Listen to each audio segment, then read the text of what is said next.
గెలిస్తేనే మన రాజకీయం బాగుపడుతుంది అన్న. ఈ జగన్ వచ్చాడా మడ్డ గుడిచిపోవటమే. ఎందుకంటారు అలాగా? మడ్డ గుడిచిపోవటమే, ఎందుకు అంటాం కాదు, మడ్డ గుడిచిపోవటమే. That's it. ఇంకా ఈజీ మేనేజర్ అది. ఇంకా నేను అది ఎగ్జాంపుల్ చేసి చెప్తే ఇంకా మీ ఇష్టం అన్న. చెప్పండి ఏమైనా ఎగ్జాంపుల్. ఎగ్జాంపుల్ అంటే ఇంకా వేస్ట్ అన్న. జగన్ అనేది వేస్ట్.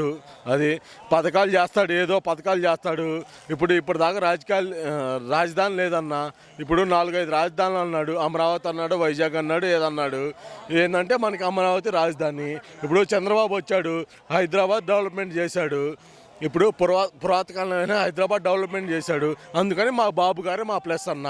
ఈ జగన్ వస్తే మడ్డ గుడిచిపోతాం. ఇప్పుడు మీరైనా మేమైనా ఇట మీరు మైక్ పట్టుకోవాలన్నా బాబు గారు వచ్చినా మడ్డ గుడిచిపోతాం. అది. నా పేరు అమీర్ భాష అన్న. బాబు గారు వస్తే మీరు కూడా ఇట మైక్ పట్టుకొని మా దగ్గరికి వస్తారన్న. జగన్ గారు వస్తే వాడు మడ్డ గుడిచిపోతాం.